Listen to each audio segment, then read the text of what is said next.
السلام عليكم يا ست الكل. الناس اللي بتشتكي ان المواعين مش بتتنضف، تعالى انا اقول لك السبب. وان في ريحه في الغساله، اقول لك السبب. الرشاشات لازم كل 15 يوم او شهر بالكتير قوي تنضف رشاشات الغساله. تيجي اقول لك ازاي؟ اتفضلي. اول حاجه السفلي، ده السفلي، الرشاش السفلي لفوق بس كده، لفوق. دول هم اللي ضاغطين تحت، بنرفعهم لفوق ونطلعوه، وبعدين نروح على اللي فوق العلوي هنا. دي الجزئيه اللي بتتفك منها بايديكي كده لبره كده كده، نزل اتفك. الرشاشات، فتحات الرشاشات دي اللي بتتنضف. اوعي حد يقولك افتحي فتحات زياده او اخرام زياده، ده هيبوظ لك. اول حاجه هتبوظ قوه دفع الرشاش كله هيبوظ. ما تفتحيش فتحات زياده في الرشاش، الله يبارك لك. طيب ازاي نعرف ان في فتحه مسدوده؟ اول حاجه نسد دي بايدينا من تحت ونفتح الميه في النص، هتلاقي الميه بتطلع من هنا كده. طب لو في مثلا ده مسدود او ده، ادي الميه بتطلع من هنا بخله سنان.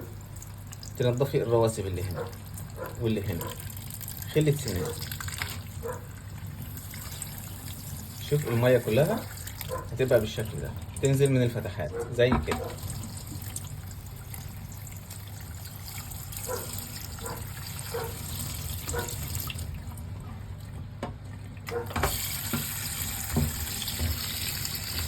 ايوه، كل الفتحات شغاله من الاول للاخر، كلها شغاله.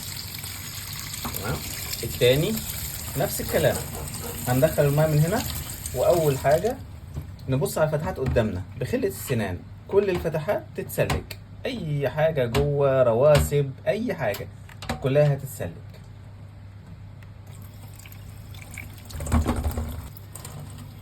بعد ما شفنا الميه اللي نازله من الفتحات وسلكناها، نملى ميه ونقوم منزلها فجاه من هنا، من الفتحه الواسعه دي.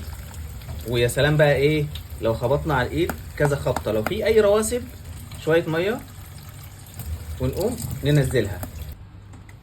نكمل الفتحات دي، ننزل فيها ميه كمان. قوه دفع الميه في الفتحه هتسلكها مع دي كده. يبقى احنا كده ايه، سلكنا الرشاشات كلها. نفس الكلام هنا، بس هنا ما فيش غير فتحه واحده بس. كده الرشاشات نركبها. ده كده اول رشاش السفلي نضفناه وندخلوه ضغط. الجزئين دول بينزلوا ضغط كده بس كده، ركب ونضفوا 100. الجزء العلوي زي ما قلت لك بيركب من هنا، يدخل في دي كده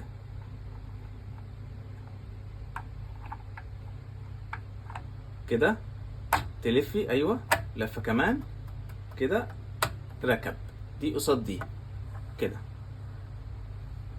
تنضفي بقى غسالتك، الحروف من كل مكان، الباب كده 100. الحروف اللي زي كده اوعي تشيلي الجلده دي، اوعي تشيلي الجلده دي. نضفي الحروف كده مفيش مشكله حواليها كده. الغساله نفسها الحروف دي، الغساله نفسها كده، هنا كل الحروف نضفيها كويس يا ست الكل. بس كده، ونشوفكم في فيديوهات كتير لغسالتك يا ست الكل.